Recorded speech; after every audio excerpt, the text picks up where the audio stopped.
Thanks everybody. I'm going to talk tonight because that's what you've come to listen to, but also I welcome the opportunity for us to have a discussion as well. One of the great things, look, I'm one of those nerds who really likes writing curriculum and really likes writing assessment. I probably, like most people, I could quite happily lose all of the assessment that I've got to mark on the way home and be very happy about it, but I like to sit down and write stuff. But one of the great things I've enjoyed with this is the discussions I've had with Richard about how we make sense of the new study design, how kids will go about learning it, and therefore how we go about teaching it. And I'm going to start with a bit of background of some of the theoretical things that have influenced the way we've written it. Some of you will be aware of this research, some of you will not. This is almost 20 years old now, but this research investigated how experts learn. And one of the big learnings that came out of this was about the importance of having a conceptual framework. And we have one in accounting, we have an explicit one. But in terms of learning accounting, I think we need to go a bit beyond what the IASB conceptual framework is and say, what does it look like? Now, the mental image that I would use for this is, did you or any of your kids have one of those Tupperware sorting balls when they were little? You know, they were blue and the handles came apart, you had the yellow shapes to go in. That mental framework of how accounting works allows experts to go, here's something new, how does it fit? About 10 years ago, we had a question on the exam about water tanks. It was a question that was outside the scope of the study design in the end. If we're teaching through a conceptual lens though, our kids will see that kind of thing and go, never seen it before, but I can apply what I know to try and make sense of this. That idea has influenced how we've put these books together. If you don't know, you probably know Howard Gardner's work around multiple intelligences, which has sort of been bent out of shape a little bit with references to learning styles. But this is how we've conceived, this is the definition of understanding that we've used, application in new situations. And at this point, I want to make a comment about the exam. The best way for us to have a question not on the exam is to put it in a textbook. Our exam writers are pretty clever people and they're always going to keep looking for different ways to do things. So what we've got to do is look to write questions that are true to the parameters of the subject and the parameters of accounting as a discipline. Sure, we've used all of those conventions. We don't have any words like what, who, how, when. We've gone with those verbs that they use in the exams like discuss, explain, describe, and that's been a feature of our books for a long time now. But the idea is that we're looking at application. Our chapter review, just for who's using our books at the moment, just as okay, cool. So you know about our chapter review questions. We didn't like the idea that you get to the end and you do a stack of them. We did them at the time. They are going to be a bit more recall and comprehension based, but the exercises will continue to be about this application in new circumstances. And then the third thing that's come into our thinking is the work that my school's been doing about teaching thinking and having a culture of thinking. And teaching kids lots of thinking routines as ways to approach these problems.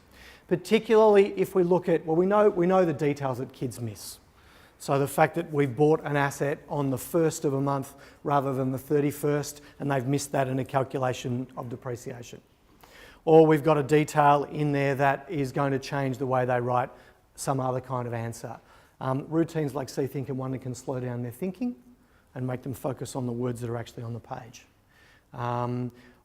Routines like connect and extend challenge are really good for interpreting reports.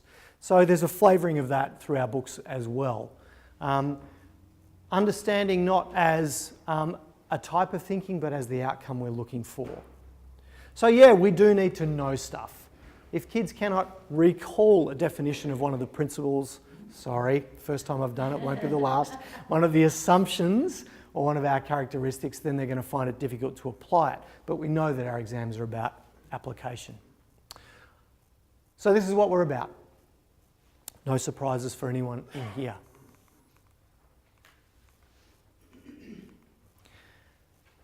And this is the scope of our conceptual framework, if you like, with a small c and a small f. No special journals, and I want to talk in detail about that.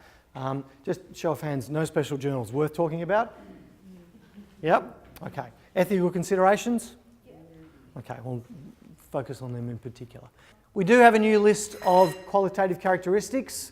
I'm not a Mr. C-Chegg kind of guy. That's not how I roll in terms of doing recall of these. I know some people are. I haven't come up with some kind of cute little mnemonic for these. But there's a close overlap. Now, if you read some of the explanatory material put out about the IASB, they talk about the first two being primary two and the other four being supporting. We don't have that distinction in our study design, but working through writing lots of exercises, it's clear that the top two are going to come up more than the others. Now, I can't tell you what's on the exam. There'd be a fee to come tonight if I could, but I can see that there are going to be many opportunities for us to talk about faithful representation. That leads me to think that the examiners will have to give us tighter parameters around when they want us to talk about some of these other things. There are definitions in the study design, of course. This definition I don't think is very different. We've always spoken about relevance as related to decision making. Faithful representation, on the other hand, seems to include reliability but make it a bit broader. Just as a language thing, we could uphold reliability. Uphold faithful representation is a bit clumsy, but I think that language will work for the kids in the exam. But talking about being complete, free from material error, and neutral or without bias. And that gives us opportunities to look at a range of things. But we also do have verifiability back in there.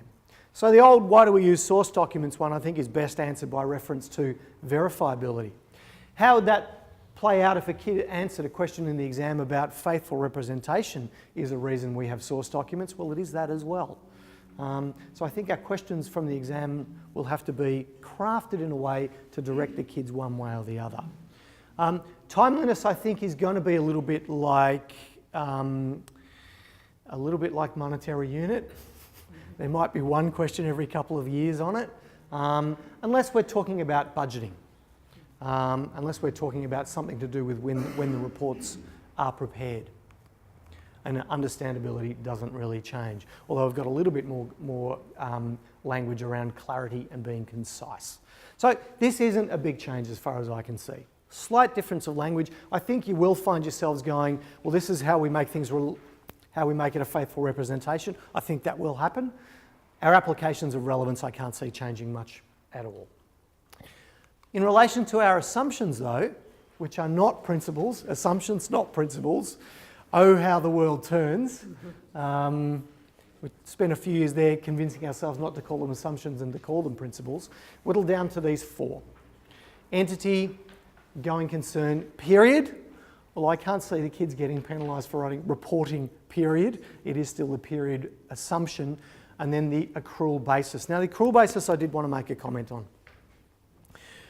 I think a strict reading of any of the stuff from the CPA, the Australian Society of CPAs or CAs, will talk about accrual basis as a recognition point for everything. So the accrual basis is recognising items when they meet the definitions. I think our practical application of this is still going to be around revenue and expense recognition and recording and reporting for profit. So I think kids are still going to recognise revenues earned against expenses incurred in the current reporting period to calculate profit. I think that's still going to be our most obvious application. But this assumption does talk about recognising items when they meet the definition. So it's going to bring kids back to those definitions. And I know I'm talking quickly, so please jump in if you need to. In terms of our definitions of assets, liabilities and owner's equity, no real change for the top three, the balance sheet items.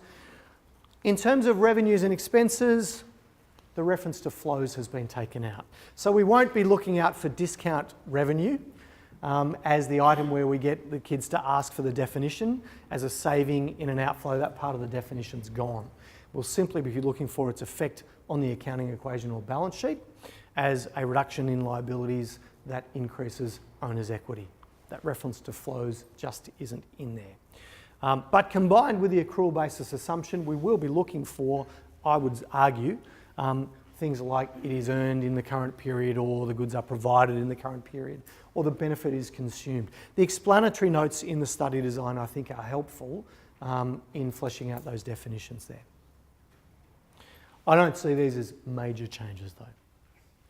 Source documents. So again, this is one of those areas at the start of the study design where it says, here's the big box of source documents we can get. We are going to have checks, we are going to have invoices, we are going to have receipts. But there's explicit mention of these ones, which will have some ramifications for our cash recording.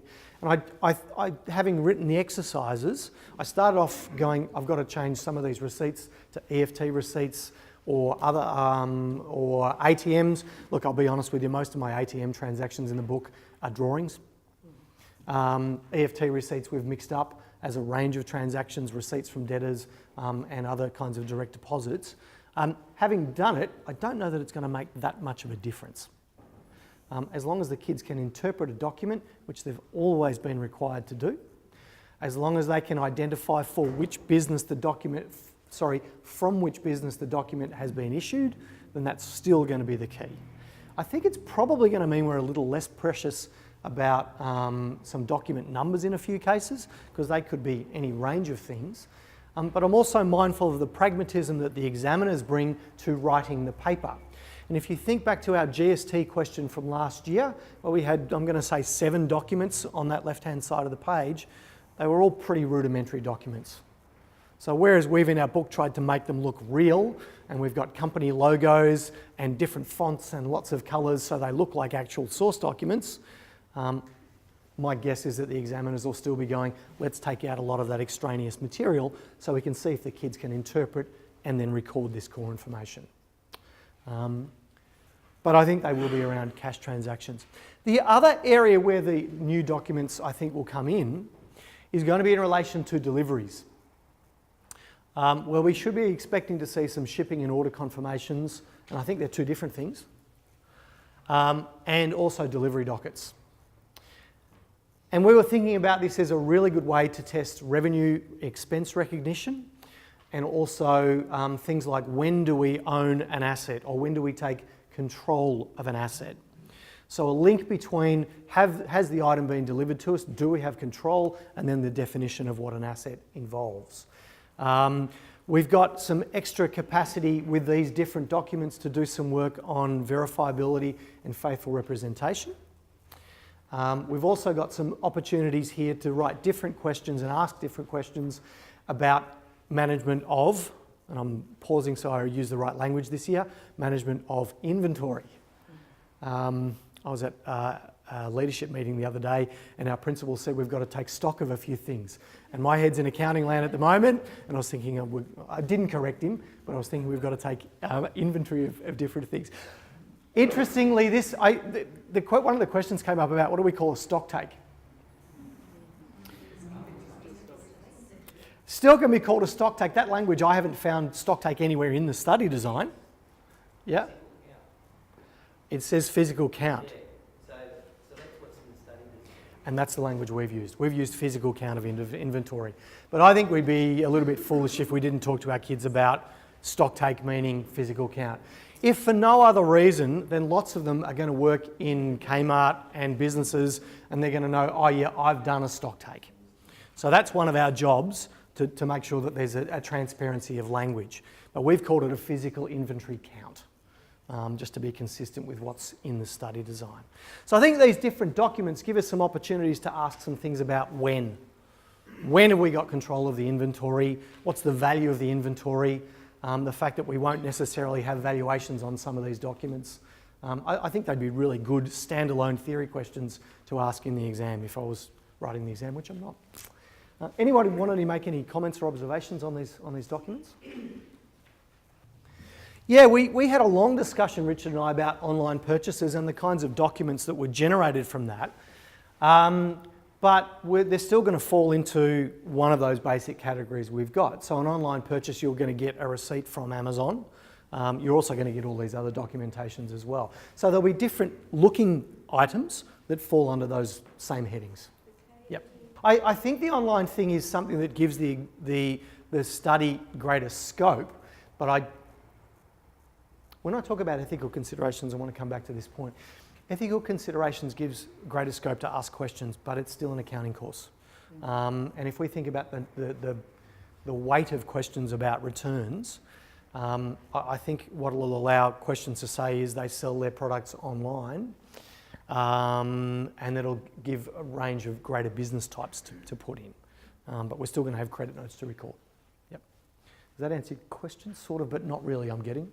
It doesn't matter, go on. Would I get to it? Same free basic reports that we've been doing forever and ever, amen, and the format of those hasn't changed. Okay, let's talk about ethical considerations, because this is going to be a new area for us. The study design basically talks about two things. It talks about ethical considerations in recording and reporting. Now, this is ethics from the point of view of accountants as professionals. What is my professional obligation to conduct myself in an ethical manner? And here we're going to be talking a lot about disclosure. What do I have an obligation to report? What do I have an obligation to include? How much detail? When do I say things? The other one I think is actually much more interesting, and that's about business decision making. We've addressed both of those in various places, but certainly the discussions when we were writing the study design were lots about the kinds of decisions business owners are going to make within an ethical context. Now, we haven't written a section or a chapter on ethical considerations because for us, this is a parameter of decision making. So we've referenced this in our very first chapter. When we're talking about making decisions, we need to consider its effect on people, society, and also the environment. And then as these issues come up through the text, we've revisited it.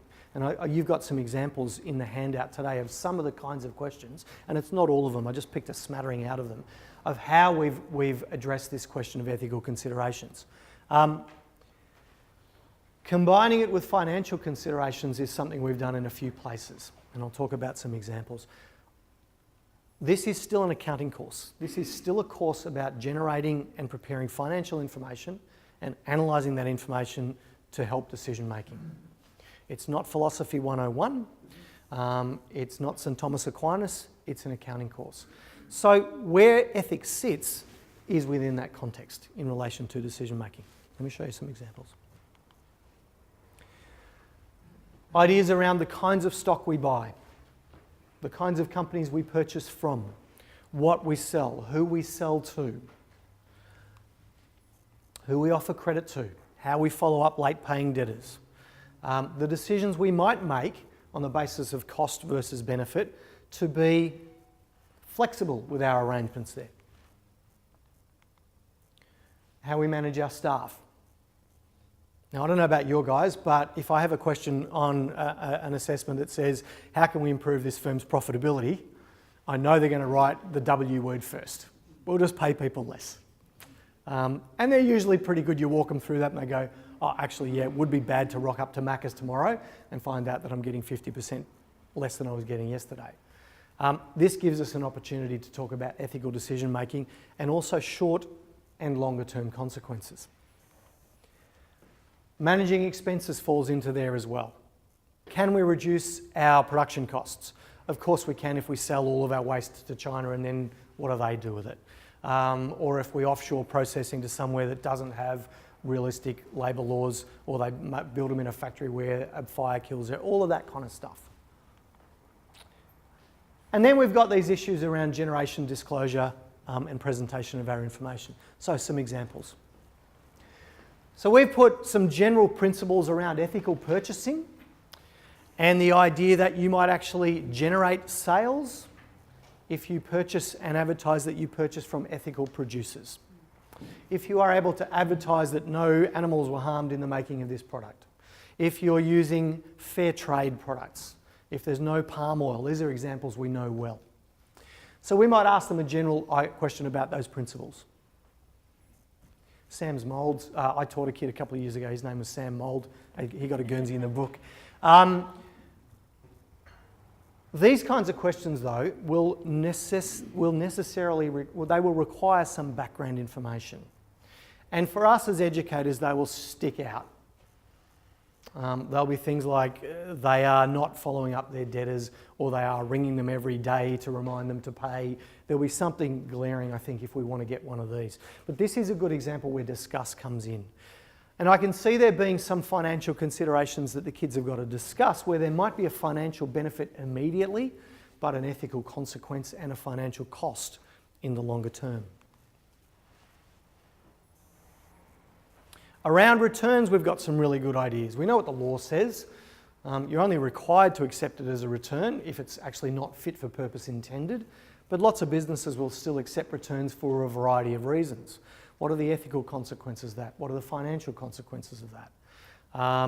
And we know from the last 3 or 4 years of exams with discussed questions moving to 6 or so marks, there's no prescriptive answer. There's a space, metaphorical and literal, for the kids to reference any number of the considerations that the business owner might have to have. This one's more about disclosure.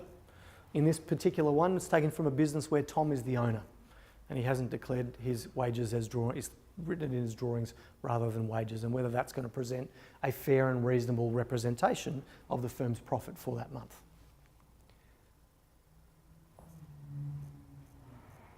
This question we wrote because we've still got kids going, in relation to inventory at different cost prices, are they different? Exactly the same item. So this was a way for us to reference, no, they're exactly the same in the eyes of the customer. Different cost prices, but exactly the same item.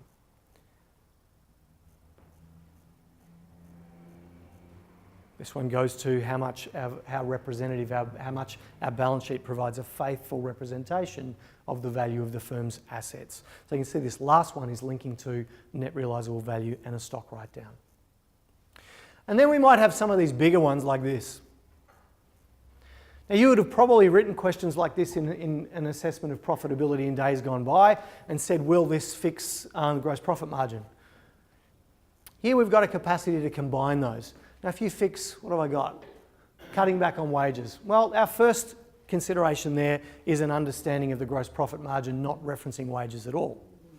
Our second one is the ethical dimension of that, of whether it is fair and reasonable to make a unilateral decision about cutting the wages of employees.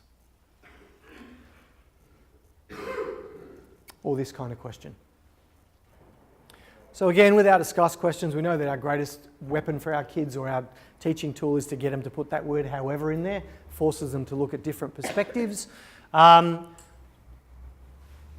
These kinds of questions give us the opportunity to say financially might be good in the short term for this reason, ethically not so great, longer term might not be so great as well. I mean, I can't imagine we're going to get half a page on a business and then the question's going to be an ethical consideration or multiple ethical considerations. Our course, this is one component of our course. Now, do I know for certain? Of course not. But that's my read on the study design and the interlocking of all the other pieces. I can see it being incorporated with that decision-making aspect. To ICT. Now, make reports, prepare graphical representations, model alternative scenarios. I think we've been modelling alternative scenarios forever. Way back when we had those boxes of assets, liabilities and owner's equity, and the question said, what's the effect on the accounting equation of not recording this balance day adjustment? At its simplest form, we've got modelling. I think this lends itself very, very well to looking at the effect of different inventory recording methods, of different depreciation methods, and also of different decisions that are made. We've got some examples in our chapter on disposal of a non-current asset, like record the sale of it, and then a subsequent question might be, model the effect on the reports if they'd waited 2 years and instead sold it for this much. And then we've got a comparison. So sure, you can crunch the numbers and you can do different income statements and work it out, but spreadsheets here are going to be a tool. There is no one part of the exam that says use a calculator to do this. We haven't been prescriptive about where we would use ICT. We've got a requirement to use it for X percentage, but where we use it is really going to be up to us. I think particularly when we're doing graphical analysis, that lends itself, modelling lends itself. If you're going to do your recording using spreadsheets, knock yourself out. We've got no special journals, and that's a really easy way to do it. We've got no, I always do that. We've got no special journals in 3-4, but we still do have them in 1-2, and I think that's an easy win in terms of using spreadsheets. But I think if we're leading the kids towards using it as a tool This is not the learning. And all of you who know you, Michael Fullen, know very well, ICT is the wrong driver of system reforms. It's going to be a tool for us to use in a range of areas. Having said that, we're pretty pragmatic. Kids, as far as I know, are still going to be writing their exam, hopefully with a pencil, not a pen, but they're still going to be doing that by hand with their scientific calculator, not their graphing calculator. I don't know about you, but I use a very complicated calculator to do the exam. It adds, subtracts, divides, and multiplies, and it's a fat-fingered adding machine. So that is part of the reality of what we're doing. Where there's advantages, look, we're really pragmatic teachers. We use things when they help us. And I think that's an attitude we can bring to our use of ICT as well. I don't want to say heaps about ICT. The study design gives us some guides.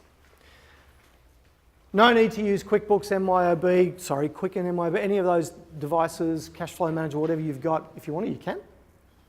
But spreadsheeting really is the transferable skill that the kids will be able to use here. Now we have an explicit, in the questions where we've said model, and we've said that a few times, particularly when we're doing comparisons of methods, we haven't said necessarily using a spreadsheet model this, but we do have an icon in the book that indicates where use of ICT might be helpful. It's a recommendation rather than a requirement though.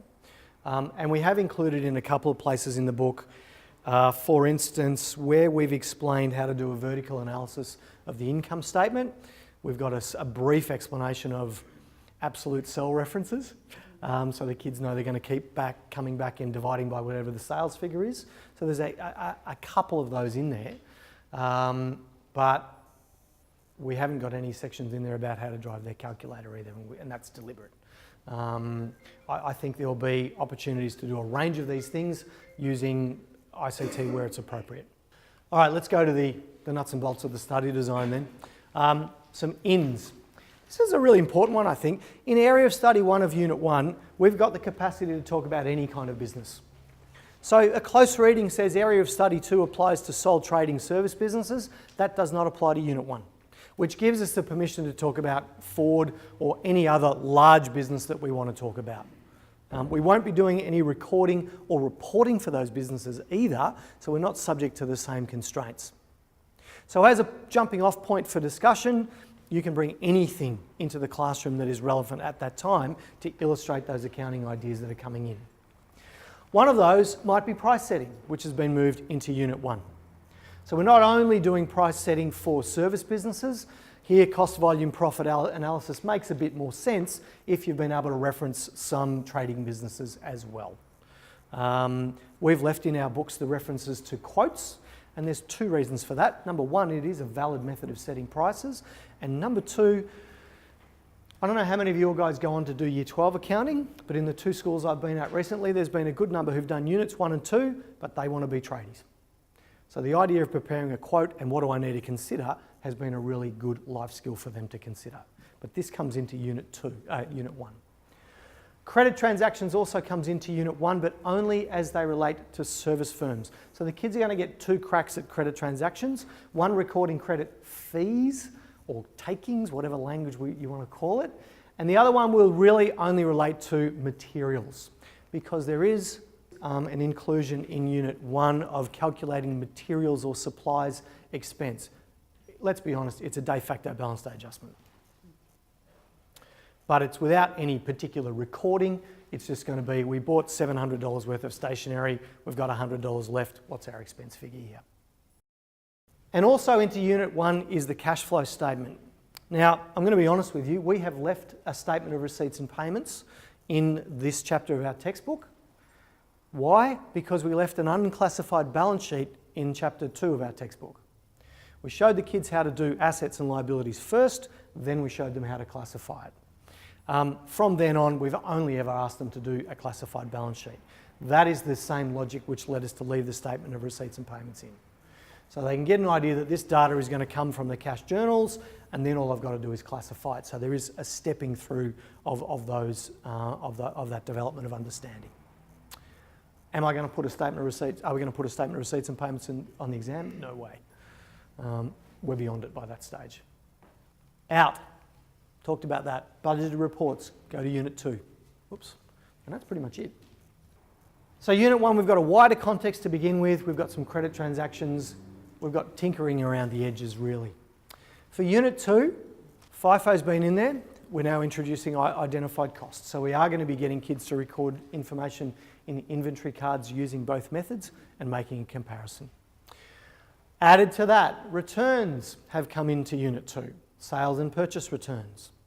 Now that means when we're doing our inventory cards, we're going to have more transactions to record. The methodology for recording these is stipulated in the study design. And those are the methods we'll be teaching our kids. They're the same methods in Unit 2 as they are for Unit 3. So we've got that clarification in the study design, how to record these things. But as soon as we introduce returns of inventory, we've got to factor that into our recording for accounts payable and accounts receivable. And you probably will catch yourself calling them debtors and creditors. Discounts have come into Unit 2. And this is a little bit of a weird one for me because I don't think we're going to be doing discounts, recording them in the receipts and payments journals. I've seen a version of the advice for teachers. I haven't seen the final version. Has anyone seen the final version? No, I'm just checking that I didn't check the website recently enough. But then in our individual debtor, so you did it again. Our individual accounts payable and accounts receivable records, we've actually got more things to factor in. Now, one thing about bad debts, in Units 4, where we're recording doubtful debts, the methodology is going to be different here. This should be a simplified version. This should be what we're doing at the moment in Unit 3. So without doing debits and credits, debit bad debts and credit the accounts receivable. And that's basically all the kids need to know about it at this point. Now, having said that, it's Unit 2, you can knock yourself out. You can teach them whatever you like. But that's what we've done. We've kept it simple. The idea that you might not collect all of the debts from the sales that you have made. With the discounts, we're still excluding the GST from the effects of that. But whereas this year, about now, you might be teaching your kids, maybe it's in a week or so, to go debtors at the start plus credit sales and GST minus receipts from debtors equals debtors at the end. That formula becomes a little bit more exciting now. Because we're going to be having accounts receivable at the start plus credit sales plus GST minus sales returns plus GST minus discounts minus receipts minus bad debts. I'm going to give you a word of warning. I've been redoing this chapter in our textbook. It's bloody long. But what Richard and I had a long discussion about this and made the decision to build this one up incrementally. So record credit sales and receipts from debtors. Now put them in an inventory card, an accounts receivable record, and then come back and walk through each of the other ones. So I guess if you wanted a representation of how we built this series of textbooks, think of concentric circles.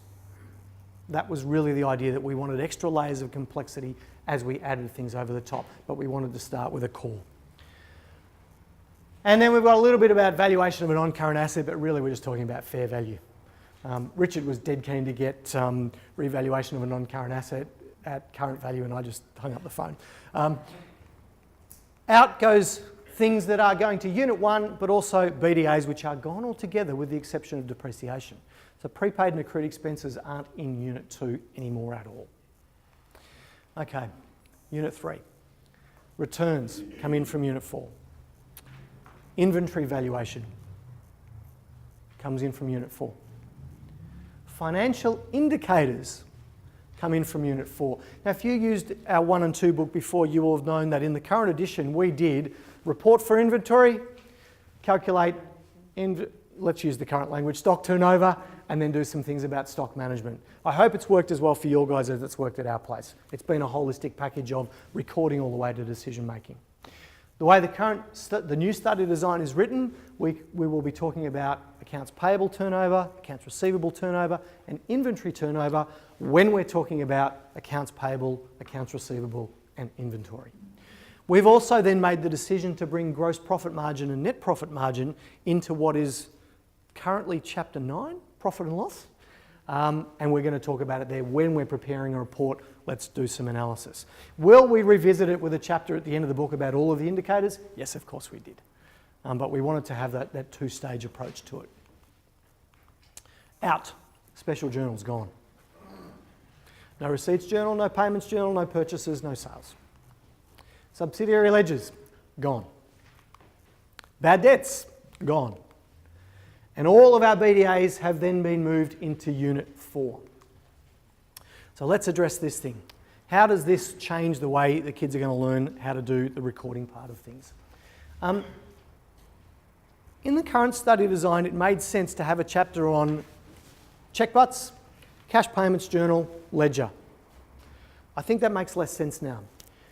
And if you think about the question on the exam last year about GST, where we had one ledger account and about 7 documents, and it was all filtered through one ledger account, I think that gives us an idea of how these things can be knitted together. So rather than putting a whole stack of transactions that have credit bank in common together, we've organised this part of our book in terms of ledger accounts. This has been our approach in terms of teaching kids how to identify a transaction from a document and then record it. So we've got a chapter with all the transactions that could affect bank. We've seen any number of exams for almost as long as I've been doing it, and that's a bloody long time, that have said, here's a whole stack of information, do this account, this account, this account. And that's the approach we've taken. Payments with GST, receipts, sales with GST. Walking through that different layers of complexity. And then looking at their effect on the cash flow statement. Now the cash flow statement is an interesting one. We won't have those exercises where we go, here are the cash journals, at Unit 3 level at least. Here are the cash journals, do a cash flow statement. I think it's much more likely they're going to give us, for instance, the bank ledger account, which now could have stacks of transactions in it. It won't just be those 4 that our kids are looking out for this year. There'll be multiple cash sales, multiple receipts from accounts receivable, multiple payments for different expenses. Some with GST, which will be identified by the cross-reference. And I can see that being a skill to take that information and turn that into a cash flow statement. I can also still see them being given information about, here's a list of cash received and cash payment as we've seen before. But I think that link to the cash flow statement is a more obvious one under the current study design. In terms of accounts payable, which we've done next because we think that's the next layer of complexity where we've got more GST to account for.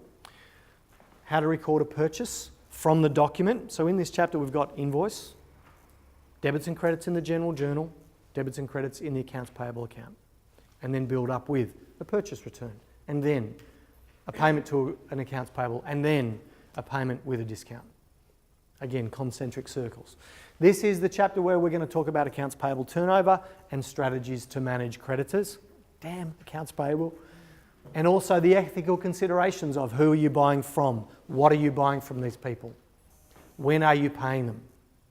There might be an exercise in this chapter that is referencing Superior Tune Motors, which was my dad's business for about 35 years, which always paid its accounts about 60 days late because he had a really good relationship with his suppliers.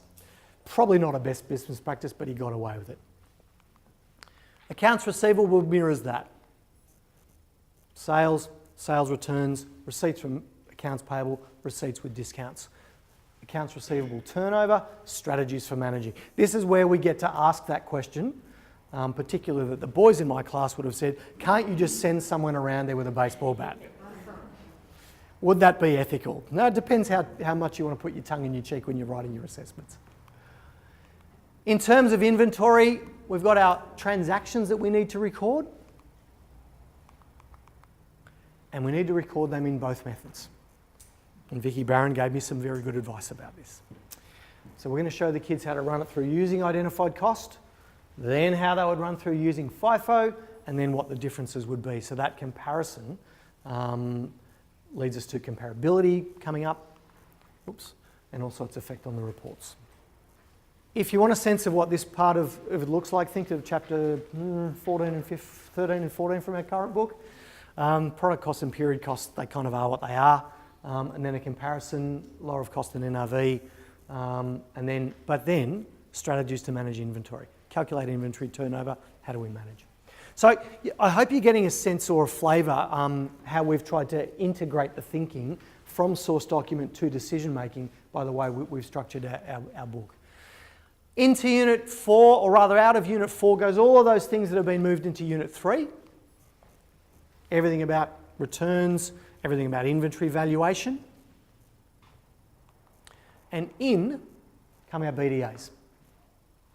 Now this is pretty much what Unit 4 is now about, is a whole stack of stuff on balance day adjustments, prepaid and accrued expenses.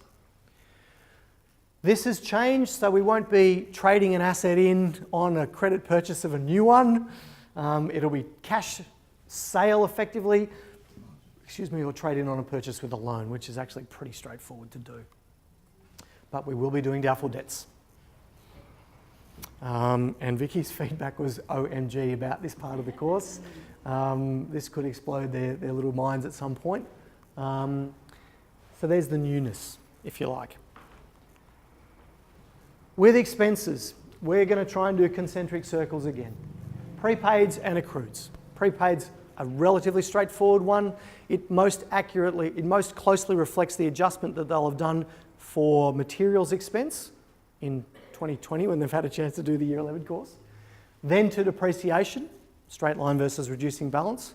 And this is where that ethical disclosure, is this an ethical way to pick a depreciation method, can come in.